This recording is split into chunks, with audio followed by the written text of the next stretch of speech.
ഇയാളൊരു മന്ത്രവാദിയാണ് ലിറ്ററലി.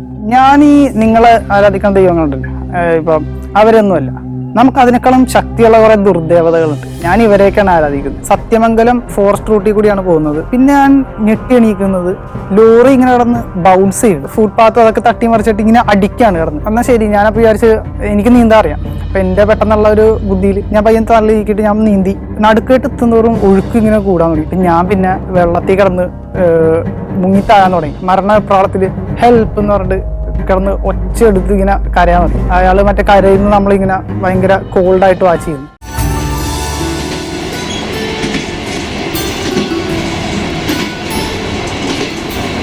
എൻ്റെ പേര് അനക് പ്രസാദ് എന്നാണ്. ചിലർ എന്നെ എഡ്വിൻ എന്ന് വിളിക്കും. എൻ്റെ സ്ഥലം എറണാകുളത്ത് നെട്ടൂരാണ്. ഞാനിപ്പോൾ സിനിമയിൽ സഹസംവിധായകനായിട്ട് പ്രവർത്തിക്കുന്നു. കൂടാതെ ഞാനൊരു കളരിപ്പയറ്റ് മാർഷൽ ആർട്ടിസ്റ്റാണ്. സ്റ്റേറ്റ് ചാമ്പ്യൻഷിപ്പൊക്കെ കിട്ടിയിട്ടുണ്ട്. കൂടാതെ ഡാൻസും കാര്യങ്ങളൊക്കെയാണ് മറ്റു പരിപാടികൾ. ഞാൻ കേരളത്തിൽ നിന്ന് കാശ്മീർ വരെ ഒരു 4 മാസത്തേക്കൊരു ഹിച്ച് ഹൈക്കിംഗ് യാത്രക്ക് പോയി. അതായത് നടന്ന് ലിഫ്റ്റ് ചോദിച്ച്. ആ യാത്രയുടെ വേറിട്ട കുറേ വിശേഷങ്ങളും അനുഭവങ്ങളൊക്കെയാണ് ഞാൻ നിങ്ങളോട് ഷെയർ ചെയ്യാൻ ഉദ്ദേശിക്കുന്നത്.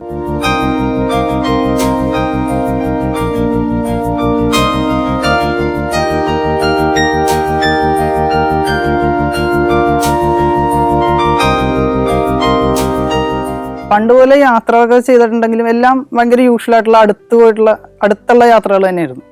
അങ്ങനെയാണ് ഞാൻ ഭയങ്കര അവിചാരിതമായിട്ടാണ് ഈ ഹിച്ച് ഹൈക്കിംഗ് എന്നുള്ള മെത്തേഡിനെ പറ്റി അറിയുന്നത്. അപ്പോൾ ഈ ഹിച്ച് ഹൈക്കിംഗ് എന്ന് പറഞ്ഞാൽ നമുക്ക് യാത്ര ചെയ്യുമ്പോൾ എങ്ങനെയാണെങ്കിലും പോവാം. നമ്മുടെ ഈ കംഫർട്ട് ലെവൽ ബ്രേക്ക് ചെയ്യുമ്പോഴാണ്, അതായത് നമ്മളെല്ലാവരും ഈ ചിലവിനെ പറ്റി ആലോചിക്കുന്നത്. അപ്പോൾ ഞാൻ ഈ ചിലവിനെ പറ്റി ആലോചിക്കുമ്പോഴാണ് നമുക്കിപ്പോൾ ഹിച്ച് ഹൈക്കിംഗ് ഇങ്ങനെ ഇത്തരത്തിൽ യാത്ര ചെയ്തവരുടെ കഥകൾ കേൾക്കുന്നത്. അങ്ങനെയാണ് നമുക്ക് നടന്നു പോവാം, ലിഫ്റ്റ് അടിച്ച് പോവാം. അപ്പം നിങ്ങൾക്ക് നമ്മുടെ ഈ ഇപ്പോൾ താമസിക്കാനുള്ള മുറി, ഇത്തരം കംഫർട്ട് സോണുകളൊക്കെ ബ്രേക്ക് ചെയ്യാൻ നമ്മൾ തയ്യാറാണെങ്കിൽ ഈ ചിലവൊന്നും ഒരു മാനദണ്ഡമല്ല. അങ്ങനെയാണ് ഞാൻ ഹിച്ച് ഹൈക്കിംഗ് എന്നുള്ള മെത്തേഡിനെ പറ്റി അറിയുന്നതും അത്തരത്തിലൊരു യാത്ര ആദ്യം നടത്തുന്നതും. ചെറിയൊരു യാത്രയായിരുന്നു. 5 ദിവസം കൊണ്ട് ഇപ്പോൾ കേരളത്തിൽ നിന്ന് വാഗമൺ, മധുര, ധനുഷ്കോടി, അങ്ങനെ ചെറിയൊരു യാത്ര 5 ദിവസം കൊണ്ട്. അന്ന് വളരെ കുറഞ്ഞ ചിലവിൽ യാത്ര ചെയ്തപ്പോൾ എനിക്ക് മനസ്സിലായി ഇങ്ങനെ ചെയ്യാൻ പറ്റുന്നു. അതിനുശേഷമാണ് ഞാൻ കേരള ടു കാശ്മീർ എന്നുള്ള ഒരു സ്വപ്നം കുറേ നാളത്തേക്ക് മനസ്സിൽ വന്നായിരുന്നു. അപ്പോൾ ഒക്ടോബർ 10 2023 അന്നാണ് യാത്ര തുടങ്ങുന്നത്. അങ്ങനെ യാത്ര ഫ്ലാഗ് ഓഫ് ചെയ്ത് തുടങ്ങുകയാണ്. അപ്പോൾ എൻ്റെ മനസ്സിൽ ഇങ്ങനെ മാപ്പ് ഒരു ഏകദേശം ഒരു ഐഡിയ ഉണ്ടായി. എങ്കിലും അതായത് എൻ്റെ മനസ്സിലെന്ന് വെച്ചാൽ കൃത്യം ഇപ്പോൾ കേരള ടു കാശ്മീർ ഇന്ന സ്ഥലങ്ങൾ ടച്ച് ചെയ്ത് അങ്ങനെയല്ല, കുറച്ച് വേഗമായിട്ടുള്ള, അതായത് ഞാൻ മുമ്പ് കേട്ടിട്ടുള്ള കഥകളുള്ള സ്ഥലങ്ങൾ, എനിക്ക് ഇൻട്രസ്റ്റ് തോന്നിയ സ്ഥലങ്ങൾ, അങ്ങനെയൊക്കെ. അപ്പോൾ ചിലപ്പോൾ നിങ്ങൾ ഇപ്പം ഞാനത് പറയാൻ കാര്യം, ഇനിയുള്ള മുമ്പോട്ടുള്ള ഇതിൽ ഇപ്പോൾ ഗോവ ഇവിടെ ആണെങ്കിൽ വേറെ സ്ഥലം അതിൻ്റെ താഴെ ഇരിക്കും. ഞാനത് ഇങ്ങനെ ഒരു റാൻഡായിട്ടുള്ള രീതിയിലാണ് പോകുന്നത്.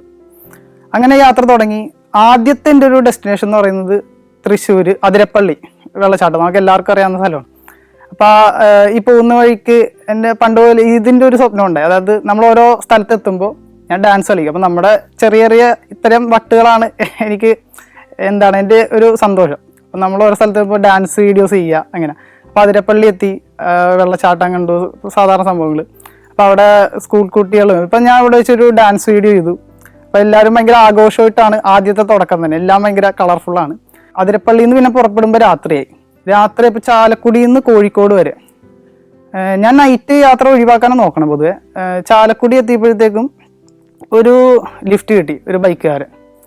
അപ്പോൾ ഇനിയാണ് കുറച്ച് ഭയങ്കര വിചിത്രമായിട്ടുള്ള കൗതുകം ഉണർത്തുന്ന ഒരാളെ ഞാൻ പരിചയപ്പെടുന്നത്. അയാൾ ലിഫ്റ്റ് വന്നു. അപ്പോൾ ഞാൻ ചോദിച്ചപ്പോൾ ചേട്ടൻ ഇങ്ങോട്ടുണ്ട്. പുള്ളി ഞാൻ കോഴിക്കോട് കണ്ണൂർ വരെ ഉണ്ട് ശരിക്ക്. അപ്പോൾ എൻ്റെ ഒരു റൂട്ട് എന്ന് പറഞ്ഞാൽ ഞാൻ വയനാട് ടച്ച് ചെയ്യണമെന്ന് എനിക്കുണ്ട്, വയനാട്. അപ്പോൾ പുള്ളി പറഞ്ഞു അങ്ങനെയാണ് നീ കോഴിക്കോട് വിടാമല്ലോ എന്ന് പറഞ്ഞു. അപ്പോൾ ഞാൻ ഓർത്തു, ഇയാൾ ബൈക്കിൽ, ഇയാൾ എറണാകുളംകാരനാണ്, മൂവാറ്റുപുഴയിൽ നിന്ന് കണ്ണൂർ വരെ ബൈക്കിന് പോകും. അപ്പോൾ നമുക്ക് ഒരുപാട് ദൂരം കവർ ചെയ്ത് കിട്ടിയല്ലോ എന്ന് വിചാരിച്ച്. പുള്ളി പക്ഷേ ഒരു പ്രത്യേക നേച്ചർ, എല്ലാം ഭയങ്കര സംസാരിക്കുമ്പോൾ എനിക്ക് നമുക്ക് അങ്ങനത്തെ ഒരു വൈബാണ് കിട്ടുന്നത്. അതായത് പുള്ളി ഇങ്ങനെ നമ്മുടെ വിശേഷങ്ങളൊക്കെ ചോദിച്ചറിഞ്ഞു. നമ്മുടെ കയ്യിലാണെങ്കിൽ ഈ ബാൻഡോ ഈ സാധനങ്ങളൊക്കെ ഉണ്ട്. കാണുമ്പോൾ തന്നെ നമ്മളൊരു ട്രാവൽ വ്ളോഗറിന്റെ ലുക്കാണ്. അപ്പോൾ ആൾക്ക് പക്ഷെ അതിനെപ്പറ്റി ഒന്നും കൗതുകമില്ല. എല്ലാം വളരെ അസന്മാർഗികമായിട്ടുള്ള രീതിയിലാണ് ആളുടെ ഒരു അപ്രോച്ച്.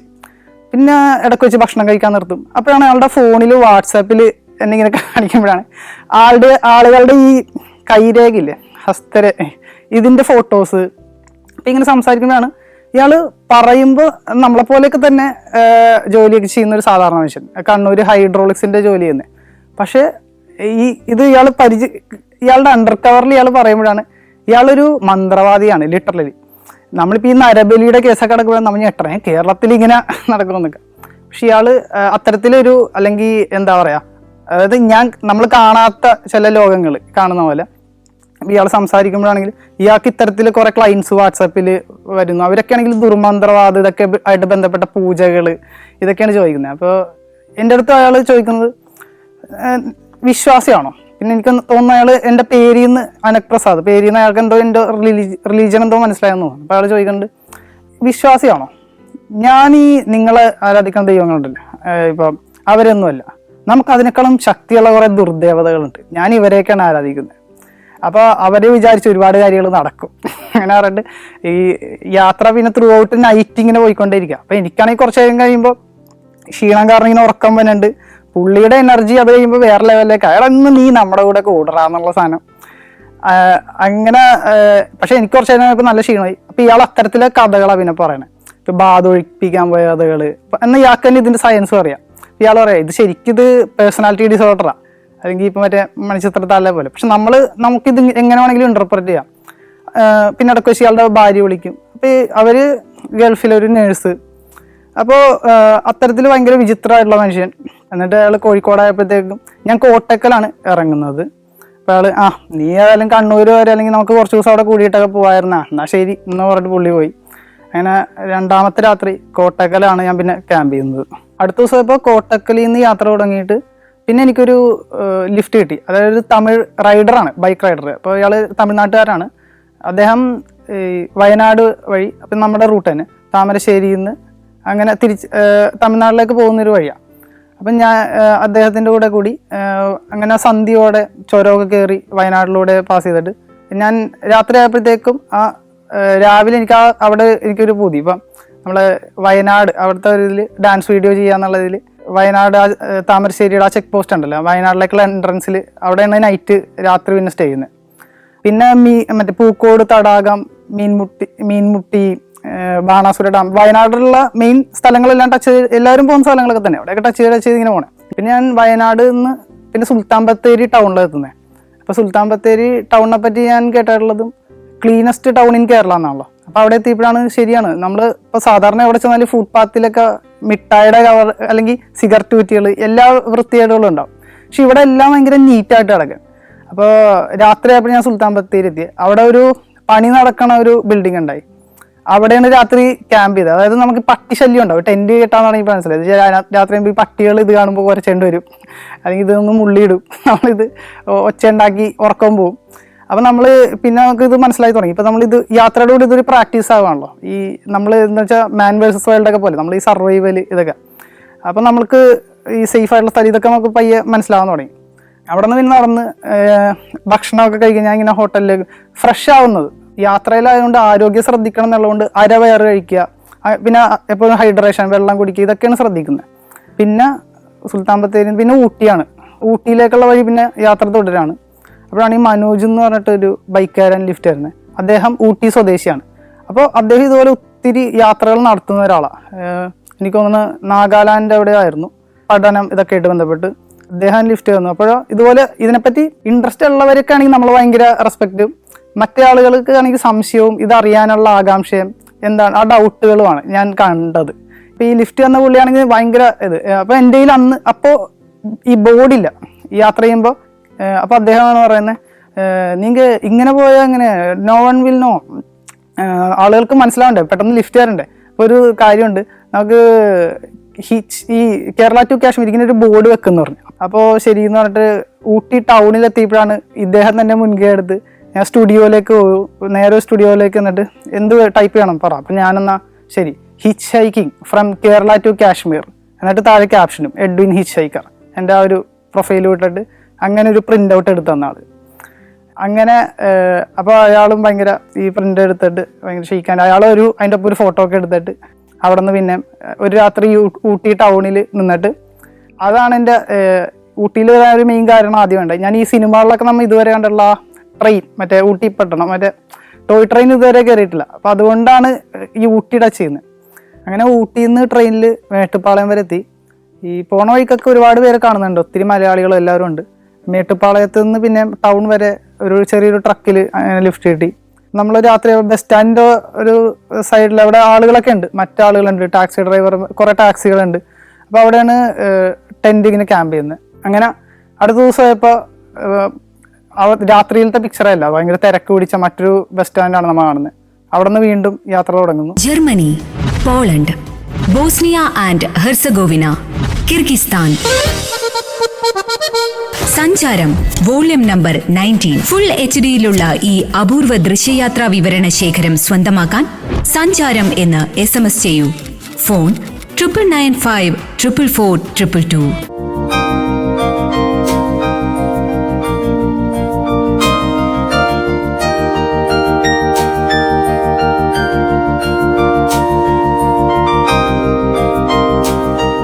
മേട്ടുപ്പാളയത്ത് നിന്ന് യാത്ര തുടർന്ന് പിന്നെ എത്തുന്നത് കോയമ്പത്തൂരാണ്. അവിടെ കുറച്ച് ദിവസം ഉണ്ടായി. അവിടെ ഓരോ ഡാൻസ് വീഡിയോ എടുക്കാൻ ഓരോ ഡാൻസ് സ്റ്റുഡിയോസ് ഒക്കെ ആയിട്ട് നടന്നു. പക്ഷേ അവിടെ ഒന്നും സെറ്റായില്ല, എല്ലാവരും ഓരോ തിരക്കുകളിലൊക്കെ ആയതുകൊണ്ട്.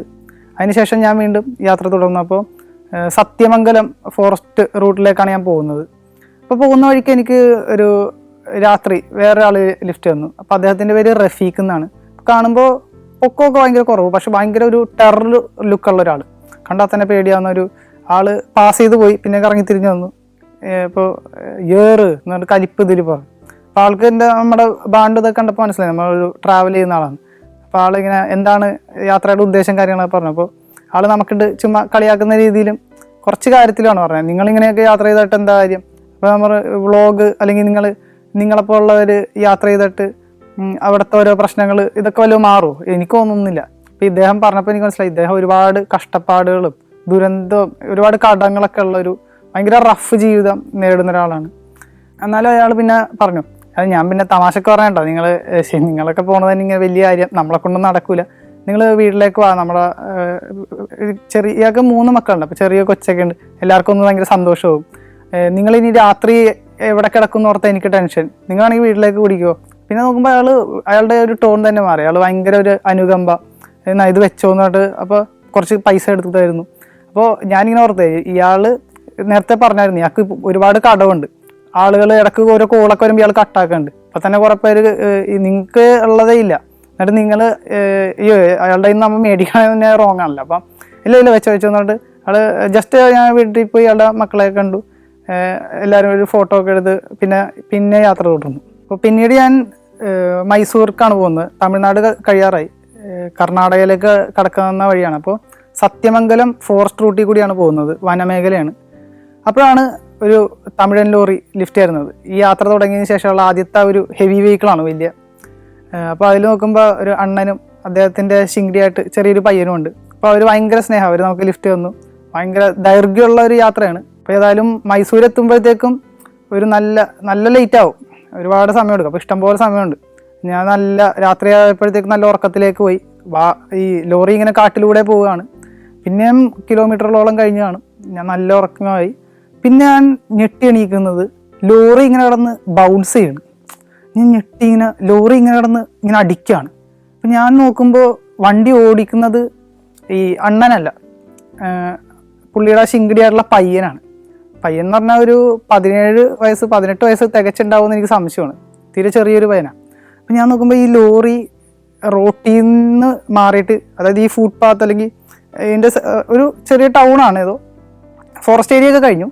ഈ റോഡ് സൈഡിലുള്ള ഈ കട്ടകളുണ്ടാവുമല്ലോ, കട്ട അല്ലെങ്കിൽ മീഡിയൻ, ഇതിൽ കൂടിയൊക്കെ ഇടിച്ച് ഓരോ സാധനങ്ങൾ ചെറിയ ഇപ്പോൾ ഈ മറ്റേ സ്പീഡ് ഈ VLC മീഡിയ പ്ലെയർ പോലത്തെ സംഭവമൊക്കെ ഇതൊക്കെ ഇടിച്ചിട്ട് ലോറി ഇങ്ങനെ പെട്ടപ്പെട്ടാന്ന് പറഞ്ഞിട്ട് ഫുട് പാത്തും അതൊക്കെ തട്ടി മറിച്ചിട്ട് ഇങ്ങനെ അടിക്കുകയാണ് കിടന്ന്. അപ്പോൾ തന്നെ അണ്ണൻ ഡേ എന്ന് പറഞ്ഞിട്ട് സ്റ്റിയറിംഗ് എടുത്ത് വെട്ടി തിരിച്ചു, വണ്ടി ട്രാക്കിലേക്കാക്കി. അപ്പോഴാണ് നോക്കുമ്പോൾ പുള്ളി വലിയ ഈ പയ്യൻ വണ്ടി ഓടിക്കണം എന്നുള്ള ഒരു ആഗ്രഹം നേരത്തെ ഈ അണ്ണനോട് പറഞ്ഞായിരുന്നു. അപ്പോൾ പുലർച്ചെ സമയമൊക്കെ ആകുമ്പോൾ വണ്ടികൾ കുറവായിരിക്കുമല്ലോ, അപ്പോൾ ഓടിപ്പിക്കാമെന്ന് ഇവർ ഡീല് ഏറ്റിരുന്നു. അങ്ങനെ പുള്ളീനെ കൊണ്ട് ഒന്ന് പരീക്ഷിച്ച് നോക്കിയതാണ്. അങ്ങനെ ഭാഗ്യത്തിന് ജീവനോടെ തന്നെ വണ്ടി മുന്നോട്ട് പോയി. മൈസൂർ എത്തിയപ്പോഴത്തേക്കും അവിടെ നിന്ന് ഡ്രോപ്പ് ചെയ്തു, അവർ ആശംസകൾ നേർന്ന് അവർ പോയി. പിന്നെ എൻ്റെ ദിവസങ്ങൾ മൈസൂർ ടൗണിലാണ്. മൈസൂർ എത്തിയപ്പോഴത്തേക്കും അവിടുത്തെ അറിയാം, നമുക്ക് എല്ലാവർക്കും അറിയാവുന്ന പാലസ്, മൈസൂർ പാലസ്, മെയിൻ സ്ഥലങ്ങളെല്ലാം കണ്ടു. അപ്പോഴും ആദ്യത്തെ രാത്രി ഞാൻ അവിടെ ഒരു ടെൻറ്റിൽ, അവിടുത്തെ ഒരു തുറസായൊരു നല്ലൊരു ഗ്രൗണ്ട് ഏരിയ, ഒരു തുറന്ന പ്രദേശത്താണ് ക്യാമ്പ് ചെയ്തത്. ഇപ്പോൾ ഞാൻ പാലസിലേക്ക് ഇങ്ങനെ ഇറങ്ങുമ്പോൾ അവിടെ ഒരുപാട് മലയാളികളുണ്ട്. അപ്പോൾ മൈസൂരുള്ളൊരു മലയാളികൾ ഒരു പുള്ളി അവരുടെ ഒരു ഹോസ്റ്റലിലാണ് താമസിക്കുന്നത്, മലയാളികളില്ല. അവരുടെ ഹോസ്റ്റലിലേക്ക് വിളിച്ചു, നിങ്ങൾ വേണമെങ്കിൽ നമ്മുടെ ഒപ്പം കൂടിക്കുന്നുണ്ട്. അങ്ങനെ ഞാൻ കുറച്ച് ദിവസം മൈസൂർ അവരുടെ റൂമിലും, പിന്നെ രാവിലെ ആകുമ്പോഴത്തേക്ക് ഞാൻ ഇതുപോലെ ടൗണും കാണേണ്ട സ്ഥലങ്ങളൊക്കെ കണ്ടിട്ട് പിന്നെ മൈസൂരിൽ നിന്ന് ബാംഗ്ലൂർ എൻ്റെ കസിൻ ചേട്ടൻ്റെ വീടുണ്ട്, അപ്പോൾ രോഹിത് എന്ന് പറഞ്ഞിട്ട്. അപ്പോൾ അദ്ദേഹത്തിൻ്റെ കസിൻ ആയതുകൂടി കൊണ്ട് തന്നെ ഈ യാത്രയിൽ ഇത്രയും ദിവസത്തെ ഒരു എല്ലാത്തിൽ നിന്നും കൂടിയുള്ള ഒരു പിച്ച് സ്റ്റോപ്പ് പോലെ, അതായത് ഇപ്പോൾ നല്ലോണം ഒന്ന് റിലാക്സ് ചെയ്യാനും കുറച്ച് അങ്ങനെ ഉള്ളൊരു സ്പേസ് പോലെ ആയിരുന്നു അങ്ങനെ ബാംഗ്ലൂർ. അതിനിടയിലും ബാംഗ്ലൂരുള്ള ഒട്ടുമിക്ക എന്താ പറയുക പ്രമുഖ സ്ഥലങ്ങളെല്ലാം കണ്ടു. ബാംഗ്ലൂർ പാലസ്, അങ്ങനെയുള്ള ഈ ബൊട്ടാണിക്കൽ ഗാർഡൻ, അങ്ങനെയുള്ള ഇത്തരം സ്ഥലങ്ങളെല്ലാവർക്കും പോയി പരിചയമുള്ളതുകൊണ്ടുകൂടിയാണ് ഞാനത് അങ്ങോട്ട് കടക്കാത്തത്. അങ്ങനെ ബാംഗ്ലൂരിൽ നിന്ന് അടുത്ത് കർണാടകയിലൂടെയുള്ള യാത്ര വരുമ്പോൾ ബെല്ലാരി വരെ അടുത്ത ലിഫ്റ്റ് കിട്ടി. അതും ഒരു കൂറ്റൻ ലോറിയാണ്. നേരത്തെ തമിഴൻ ലോറിയല്ല, അതിനേക്കാളും മറ്റേ നോർത്തിലൊക്കെ നമ്മൾ കാണുന്ന പോലത്തെ വളരെ വലിയ ലോറി. അത് ഇൻഡോർ വരെ ഉണ്ട്. അപ്പോൾ ഇവർ അവിടെ എത്താൻ തന്നെ 8 ദിവസങ്ങളൊക്കെ എടുക്കും, അത് പയ്യെ പോകുന്നതെന്ന്. അപ്പോൾ എൻ്റെ ശരിക്കും അടുത്ത മെയിൻ ലക്ഷ്യം എന്ന് വെച്ചാൽ ഹംപിയാണ്. അപ്പോൾ ഇത് ഒരുപാട് കഥകൾ ഇത് ഒരുപാട് കേട്ടിട്ടുണ്ട് സിനിമകളിലൊക്കെ. അപ്പോൾ ഇതുവരെ പോകാത്ത ഹംപി പരമാവധി എക്സ്പ്ലോർ ചെയ്യണമെന്നാണ്. അപ്പോൾ ഇവരേതായാലും അവിടം വരെ ഉണ്ട്. രാത്രി ഇവരുടെ ഒപ്പമാണ് ലോറിയിലാണ് തങ്ങിയത്. അടുത്ത ദിവസം ഇപ്പോൾ ഹംപിയിലേക്കുള്ള വഴിയിൽ അവരെ ഡ്രോപ്പ് ചെയ്തു. അവിടെ നിന്നാണ് ഞാൻ ഇന്ദിരാഗാന്ധി ക്യാൻറ്റീനിൽ നിന്നാണ് ഫുഡ് കഴിക്കുന്നത്. അതാണ് ഈ കർണാടകയിൽ ഇപ്പോൾ ഇതുപോലെ നമ്മുടെ നാട്ടിൽ കുടുംബശ്രീ ഉള്ള പോലെ ഈ തമിഴ്നാട്ടിൽ നിന്നും അങ്ങനെയാണ് ഭക്ഷണം കഴിച്ചത്. അതായത് കുറഞ്ഞ ചിലവിൽ 3 നേരം ഭക്ഷണമുള്ള സ്ഥലങ്ങളുണ്ട്. ഇപ്പോൾ ഈ തമിഴ്നാട്ടിൽ നിന്ന് അങ്ങനെയായിരുന്നു കഴിച്ചത്. അവിടെ ജയലളിതയുടെ പേരിലായിരുന്നു. ഇവിടെ ഇന്ദിരാഗാന്ധി ക്യാൻറ്റീൻ എന്ന് പറയും. അപ്പോൾ അവിടെ നമുക്ക് നോക്കുമ്പോൾ അവിടെ തനത് ഫുഡ്, ഇപ്പോൾ മഞ്ഞച്ചോറ് ഇങ്ങനെയുള്ള സാധനങ്ങൾ കിട്ടും. അപ്പോൾ 10 രൂപയേ ഉള്ളൂ. അപ്പോൾ അത് വെച്ചാൽ അവിടേക്ക് ഈ ദാരിദ്ര്യ നിർമ്മാർജ്ജനം പോലെ ആരും പട്ടിണി കിടക്കാണ്ടിരിക്കാൻ അങ്ങനെ 3 നേരം ഭക്ഷണം കൊടുക്കുന്ന സ്കീം അവിടെ നിന്ന് ആണ്. അങ്ങനെയുള്ള സ്ഥലങ്ങളിൽ നിന്നാണ് ഇത് ഈ യാത്രയുടെ ചിലവ് ചുരുക്കുന്ന ഭാഗമായിട്ട് ഇങ്ങനെയൊക്കെയാണ് വലിയ രീതിയിൽ ചിലവ് എക്സ്പെൻസ് ഇങ്ങനെ കുറക്കുന്നത്. അങ്ങനെ ഹംപി എത്തുന്നു. ഇനിയുള്ള ദിവസങ്ങൾ ഇവിടെ തന്നെയാണ്. ഹംപി ഒരു ദിവസം കൊണ്ടൊന്നും കണ്ടു തീർക്കാൻ പറ്റില്ല. ഒരുപാട് അതിൻ്റെ ഇതുണ്ടല്ലോ സ്ഥലങ്ങളുണ്ട്. അപ്പോൾ അവിടെ ഒരുപാട് ചരിത്രമുള്ള എല്ലാവർക്കും അറിയാവുന്ന സ്ഥലങ്ങൾ തന്നെയാണ്. അപ്പോൾ ഇതുപോലെ തന്നെ പല ഇതിലും കേട്ടിട്ടുള്ള പോലെ നമ്മളവിടെ കൂടിയൊക്കെ നടക്കുമ്പോൾ എത്രയോ നൂറ്റാണ്ടുകൾ മുമ്പുള്ള നമ്മൾ കാലത്തിൽ മുന്നിലേക്കും പിന്നിലേക്കുള്ള സഞ്ചാരവും എല്ലാം ഫീൽ ചെയ്യുന്നുണ്ട്. അവിടുത്തെ ഗൈഡുമാരൊക്കെ പറയുന്നത് നമ്മൾ ശ്രദ്ധിക്കുന്നു. അവിടെയുള്ള ടെമ്പിള്, ഹംപി ബസാറ്, ഇപ്പം നമ്മൾ ആ നൂറ്റാണ്ടുകൾ പുറകോട്ട് പോകുന്ന ഫീലും, പിന്നെ അവിടെ എല്ലാം ഈ സ്പിരിച്വൽ വൈബ് ഉണ്ട്. എന്നാൽ അവിടെ പല ഫോറിനേഴ്സ് വരും. അപ്പോൾ നമുക്കൊരു ഗോവയിലൊക്കെ കിട്ടുന്ന പോലത്തെ അങ്ങനത്തെ ഒരു ട്രിപ്പിംഗ് വൈബും എല്ലാം കിട്ടുന്നുണ്ട്. അങ്ങനെയൊക്കെയാണ് നമ്മൾ അവിടെ എത്തുമ്പോൾ അവിടെയുള്ള ആളുകൾ നമ്മൾ ശ്രദ്ധിക്കുമല്ലോ ഇതുപോലെ. അപ്പോൾ അവിടെ ഈ അതിന് ഹംപിയിലെ മെയിൻ ടെമ്പിളിൻ്റെ അരികിലൂടെ തന്നെ ഒരു അരുവിയൊക്കെ ഒഴുകുന്നുണ്ട്. അതാണ് പിന്നെ ഈ അരുവി ക്രോസ് ചെയ്തിട്ട് ആണ് ബോർഡിൽ പോയിട്ട് അവിടെ ഹനുമാനഹള്ളി എന്ന് പറഞ്ഞിട്ടൊരു ഹനുമാൻ്റെ ടെമ്പിൾ ഉണ്ട്. ഈ ആനന്ദ സിനിമയിൽ അതാണ് ഈ മങ്കി ടെമ്പിളായിട്ട് കാണിക്കുന്നത്. അവിടെ നിന്ന് പിന്നെ അനേഗുണ്ടി എന്ന് പറഞ്ഞിട്ട് മറ്റൊരു സ്പോട്ടുണ്ട്. അപ്പോൾ ഇവിടെയും അനേഗുണ്ടി അങ്ങനെ അധികം പോയില്ലെങ്കിലും നമ്മളപ്പോൾ അവിടെയും പോകുന്ന വെച്ചാൽ ഈ ഹനുമാൻ ടെമ്പിൾ വിസിറ്റ് ചെയ്തിട്ട് ഇങ്ങോട്ട് പോയി. അങ്ങനെ അനേഗുണ്ടിയിൽ നിന്ന് പിന്നെ കണ്ടിന്യൂ ചെയ്തപ്പോഴത്തേക്കും സമയം സന്ധ്യയാവാൻ തുടങ്ങി. തിരിച്ചിനി ഞാൻ ഈ മെയിൻ ടെമ്പിളിലേക്ക് വരാൻ ആ അരുവി കടക്കണം. അവിടത്തേക്ക് പിന്നെ കടത്തൊന്നുമില്ല. ആ ബോട്ടുണ്ട്. ആ ബോട്ട് നോക്കുമ്പോൾ ബോട്ടില്ല എന്നല്ല, സമയം വൈകിയതുകൊണ്ട് വേറെ ആരുമില്ല, ഞാൻ മാത്രമേ ഉള്ളൂ ആ റൂട്ടിൽ. അപ്പം ഞാൻ ഈ നദി കടക്കാൻ നേരത്തെ അവർക്ക് മനസ്സിലായി നമുക്ക് വേറെ ഓപ്ഷൻ ഇല്ലല്ലോ. അപ്പോൾ അവർ എങ്ങുമില്ലാത്ത വില ചോദിച്ചു. ഭയങ്കര എക്സ്പെൻസ് ഭയങ്കരമായിട്ട് കയറ്റി പറഞ്ഞു. അപ്പോൾ ഇത് ഭയങ്കര കൂടുതലല്ലേ എന്ന് വെച്ചപ്പോൾ അവർക്കറിയാം നമുക്ക് വേറെ വഴിയില്ലാന്ന്, ഇത് ആശ്രയിക്കല്ലാണ്ട് വേറെ വഴിയില്ലെന്ന്. എന്നാൽ ശരി, ഞാനപ്പോൾ വിചാരിച്ച് എനിക്ക് നീന്താൻ അറിയാം. അപ്പോൾ എൻ്റെ പെട്ടെന്നുള്ള ഒരു ബുദ്ധിയിൽ ഞാൻ ചോദിച്ചു, അപ്പോൾ എനിക്കും ഇതായി നമുക്ക് എങ്ങനെയെങ്കിലും അപ്പുറത്ത് എത്താനേ പറ്റുള്ളൂ, നിങ്ങൾ ചോദിക്കുന്ന തുകയൊന്നും എനിക്ക് തരാൻ പറ്റില്ല. ഞാൻ എന്താണെങ്കിലും ശരി എന്ന് ചോദിച്ച് എൻ്റെ ബാഗിലാണെങ്കിൽ വലിയ റെയിൻ കോട്ട് ഉണ്ട്. ഞാനിത് പരത്തിയിട്ട് ഈ റെയിൻ കോട്ട് ഒരു ഷീറ്റ് പോലേക്ക്, എന്നിട്ട് നമ്മുടെ ബാഗ് അതിൽ വെച്ചിട്ട് ഈ ഇലക്ട്രോണിക് സാധനങ്ങൾ ഫോണ് ക്യാമറയൊക്കെ എല്ലാം ബാഗിൽ വെച്ചിട്ട് ഇതിങ്ങനെ ബോൾ പോലേക്ക് കെട്ടി. എന്നിട്ട് ഞാൻ നോക്കിയപ്പോൾ ഇത് വെള്ളത്തിൽ ഇങ്ങനെ പൊങ്ങി കിടക്കുന്നുണ്ട്. അപ്പോൾ എനിക്ക് നീന്താൻ അറിയാം. അപ്പോൾ ആ ഒരു കോൺഫിഡൻസ് നമ്മളിങ്ങനെ ഇറങ്ങുമ്പോൾ ഇത് പൊങ്ങി കിടക്കുന്നുണ്ട്, ഈ സാധനങ്ങൾ നനയാണ്ട് നോക്കിയാൽ മതി. അപ്പോൾ എൻ്റെ ഒരു കാൽക്കുലേഷനിൽ ശരി, ഇത് നീന്തി കടക്കാൻ പറ്റും, വലിയ പ്രശ്നമൊന്നുമില്ല എന്നുള്ളൊരിതാണ്. പക്ഷേ അപ്പോഴത്തേക്കും സമയമാണ് പ്രശ്നം. എന്ന് വെച്ചാൽ നേരെ സന്ധ്യയിൽ നിന്ന് ഇരുട്ടാവാൻ തുടങ്ങി. അപ്പോഴത്തേക്കും തന്നെ അവിടെ കൊട്ടവഞ്ചിക്കാരുമുണ്ട് മീൻ പിടിക്കുന്നത്. അവർ ഞാൻ നേരത്തെ പറഞ്ഞതെന്ന് തോന്നുന്നു, അവർ എന്നെ കുറച്ച് ദിവസം അവർ കണ്ടായിരുന്നു എന്നെ. അപ്പോൾ അവിടുത്തെ ഒരു ഈ കൊട്ടവഞ്ചിയിലൊരു കുടുംബമാണ്, ഒരു ചേച്ചി എന്നെ ഇങ്ങനെ യാത്ര ചെയ്യുന്ന ഒരാൾ ഇവിടെ നമ്മുടെ ഒരു പയ്യൻ ഇങ്ങനെ എത്തിയിട്ടുണ്ട്, അവർ നോട്ട് ചെയ്ത് വെച്ചാണ്ടായി ഭയങ്കര സന്തോഷത്തോടെ. അപ്പം ഞാൻ അവരും മീനൊക്കെ പിടിച്ച് പോകാൻ തുടങ്ങുകയാണ്. ഇപ്പം ഇയാളും മാത്രമേ ഈ കരയുള്ളൂ, അതായത് ഈ കടത്തുകാരൻ. ഇയാൾ പെട്ടെന്ന് ഞാൻ നീന്താൻ തുടങ്ങണപ്പോൾ തന്നെ ഇവനിത് എന്തിനുള്ള പുറപ്പാടാന്നുള്ള രീതിയിൽ നോക്കണേ. ഞാൻ പയ്യെ ഇതിങ്ങനെ തള്ളി നീക്കി നമ്മുടെ ബാഗും സാധനങ്ങൾ പയ്യെ മറ്റേ ഈ വെള്ളത്തിൽ പന്ത് കിടക്കുന്ന പോലെ ഇങ്ങനെ പോകുന്നുണ്ട്. ഞാൻ പയ്യെ തള്ളി നീക്കിയിട്ട് ഞാൻ നീന്തി, കുഴപ്പമില്ല, പിന്നെ നീന്തി. അങ്ങനെ നടുക്കെത്തിയപ്പോഴത്തേക്കാണ്, ഇവിടെ ആണെങ്കിൽ വലിയ ഒഴുക്ക് കുറവാണ്, വലിയ ഒഴുക്കില്ല. പക്ഷേ നടുക്കായിട്ട് എത്തുന്നതോറും ഒഴുക്ക് ഇങ്ങനെ കൂടാൻ തുടങ്ങി. അതായത് നമ്മൾ മുമ്പിലോട്ട് നീക്കുമ്പോഴും ഈ ബാഗും എല്ലാ സാധനങ്ങളും കൂടി ഇങ്ങനെ സൈഡിലേക്കാണ്, വശത്തേക്കാണ് പോകുന്നത്. അപ്പം ഞാൻ നോക്കുമ്പോൾ ഞാൻ പിന്നെ തള്ളി നീക്കുമ്പോഴത്തേക്കും ഇത് ക്രോസ് ചെയ്യുന്നില്ല, പിന്നെ വശത്തേക്ക് നീങ്ങുന്നു. പതുക്കെ നോക്കുമ്പോൾ ഇതിൻ്റെ കെട്ടഴിഞ്ഞ് പൊട്ടിപ്പോയി, ഈ ബാഗിലേക്കൊക്കെ വെള്ളം കയറാൻ തുടങ്ങി. അപ്പം ഞാൻ നോക്കുമ്പോൾ ക്യാമറ, ഫോൺ, എല്ലാ സാധനങ്ങളും ഇതിലേക്കാണ്, വെള്ളം കയറുന്നു. അപ്പം എൻ്റെ ശ്രദ്ധ മുഴുവൻ ഈ ഇതിലേക്കായി, ബാഗിലേക്കായി. അപ്പം ഇത് പിടിച്ച് നീന്താൻ നോക്കുമ്പോൾ എനിക്ക് പറ്റുന്നില്ല. അപ്പം ഞാൻ പിന്നെ വെള്ളത്തിൽ കിടന്ന് മുങ്ങിത്താഴാൻ തുടങ്ങി. അപ്പോഴാണ് ഇത് പിന്നെ പിടിച്ച് നീന്താൻ നോക്കുമ്പോഴും എനിക്കും പറ്റുന്നില്ല. അപ്പോൾ അവർക്ക് മനസ്സിലായി ഇതെന്തോ പ്രശ്നമുണ്ടല്ലോ എന്ന് വെച്ചാൽ. പിന്നെ ഞാൻ കിടന്ന് മരണപ്രാളത്തിൽ ഹെൽപ്പ് എന്ന് പറഞ്ഞിട്ട് കിടന്ന് ഒച്ച എടുത്ത് ഇങ്ങനെ കരയാൻ തുടങ്ങി.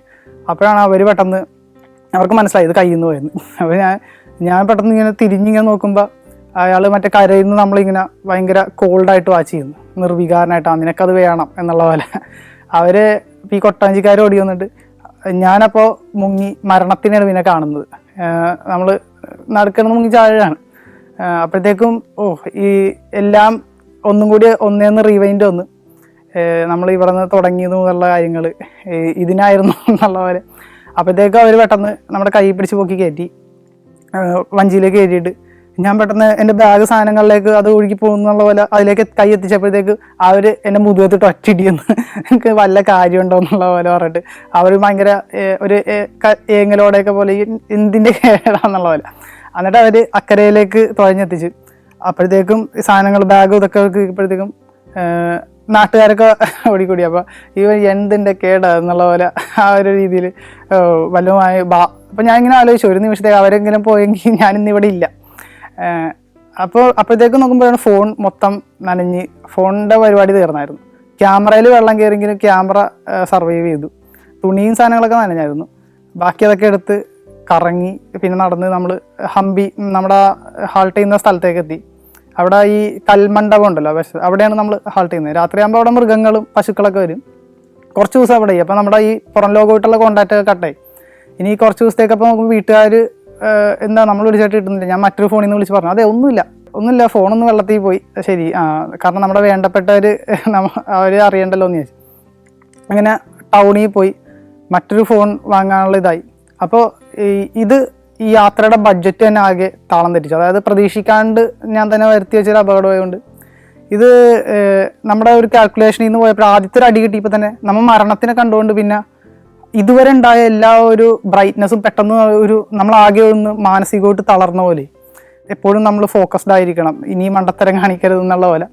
കുറച്ച് ദിവസം എടുത്തു അവിടെ നിന്ന് മനസ്സും ഇതൊക്കെ ഒന്ന് ഇനി ഇതാവാൻ. ഞാൻ കളരി ചെയ്യുമല്ലോ, അപ്പോൾ ഞാൻ ഇതുപോലെ വർക്കൗട്ടൊക്കെ ചെയ്യുമായിരുന്നു. അപ്പോൾ ഞാൻ അതുപോലെ കുറച്ച് ദിവസം പയ്യെ വർക്കൗട്ടൊക്കെ ചെയ്യാൻ തുടങ്ങി. എന്നിട്ട് അവിടെ അരുവിയുണ്ട്. ഇനി ഇതിൻ്റെ പേടി മാറ്റാൻ വേണ്ടി ഓരോ ദിവസം പിന്നെ പതുക്കെ അരുവിയിലേക്ക് കാലുമുക്കി ഇറങ്ങും. അങ്ങനെ പിന്നെയും ആ ഒരു പേടിയൊക്കെ മാറ്റി. പിന്നെ 2-3 ദിവസങ്ങൾ ഈ ദുസ്വപ്നം കണ്ടത് എണീറ്റെന്നാലും പിന്നെ അങ്ങനെ ഹംപിയിൽ നിന്ന് വീണ്ടും യാത്ര തുടരുകയാണ്.